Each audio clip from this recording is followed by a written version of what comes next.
नमस्कार मेरे प्यारे साथियों। हम पढ़ रहे थे कर्म का सिद्धांत, थ्योरी ऑफ कर्मा, लेखक हीराभाई ठक्कर, भाग 27। नाम स्मरण।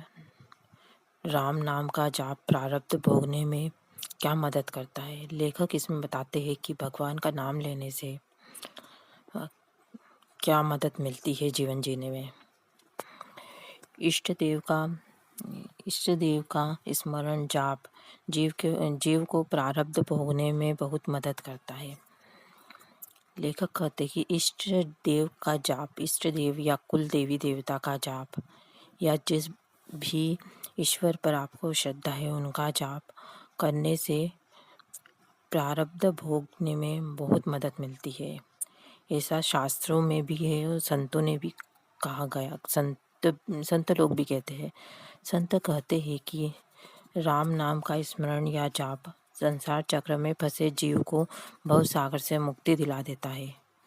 राम नाम का जाप रामबाण औषधि है, जिससे जीव का बड़े से बड़ा रोग, जिसे भव रोग कहते हैं, वह भी मिट जाता है। यह बात सच्ची है। किंतु राम नाम का जाप आयुर्वेदिक दवाई के समान है। एलोपैथी दवाई का सेवन करते हो तो उसमें परहेज नहीं करना होता है। आप इंजेक्शन लेते रह सकते हैं, गोलियां खाते रह सकते हैं और साथ साथ तेल, मिर्ची, इमली आदि भी खाते रह सकते हैं। एलोपैथी में परहेज करने का आग्रह नहीं होता है, किंतु आयुर्वेदिक दवाई में परहेज का सख्ती से पालन करना होता है। परहेज करने में थोड़ी सी भी गलती हुई तो दवाई किसी न किसी रूप में शरीर के बाहर निकल जाती है, रोगी के शरीर पर विपरीत प्रभाव डालती है। एलोपैथी दवाई रोग को दबा देती है और तत्काल राहत देती है, किंतु रोग को जड़ मूल से खत्म नहीं कर सकती, जबकि आयुर्वेदिक दवाई परहेज का सख्ती से पालन करती है और धीरे धीरे रोग जड़ मूल से खत्म कर देती है। लेखक हमको आयुर्वेदिक और एलोपैथी का उदाहरण इसलिए दे रहे हैं कि हमें समझा सके कि राम नाम आयुर्वेदिक दवाई है, वो धीरे धीरे आपके पाप कर्म को प्रारब्ध भोगने में मदद करेंगी। राम नाम भी रामबाण आयुर्वेदिक औषधि के समान है, जो जीव को भव रोगों से जड़ मूल से नाश कर देता है।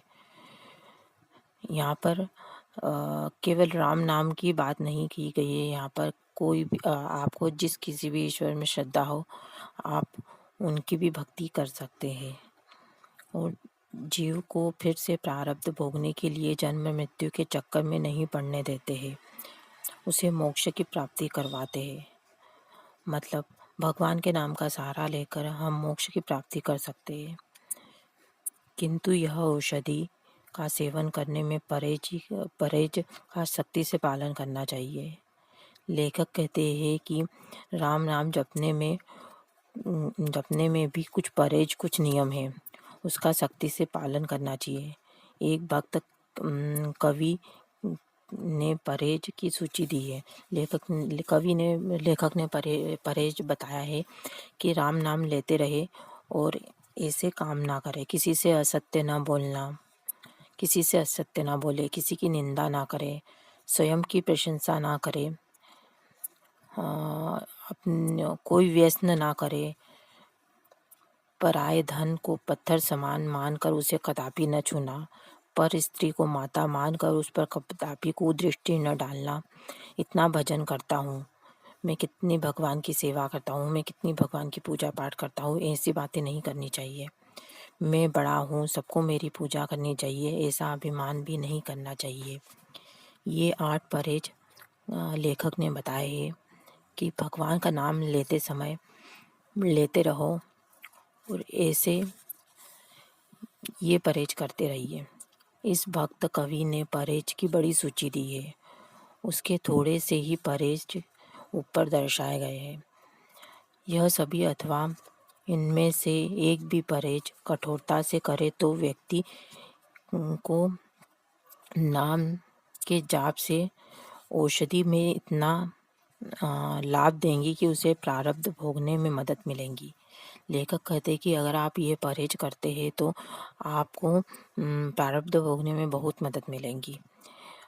किंतु मेरा आपका सभी का अनुभव इसमें से हम किसी एक का भी पालन दृढ़ता से नहीं करते हैं।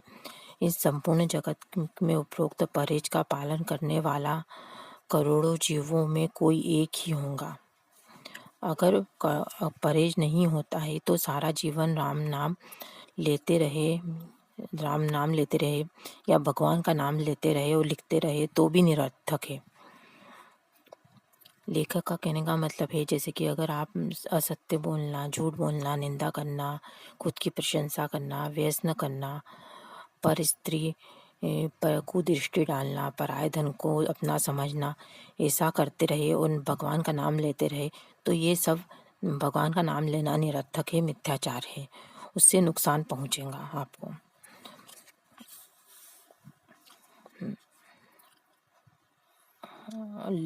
लेकिन व्यवहार बहुत से लोग सारी ज़िंदगी राम नाम लेते रहते हैं, भगवान का नाम लेते रहते हैं, लेकिन व्यवहार में लोगों के प्रति व्यवहार अच्छा नहीं करते हैं।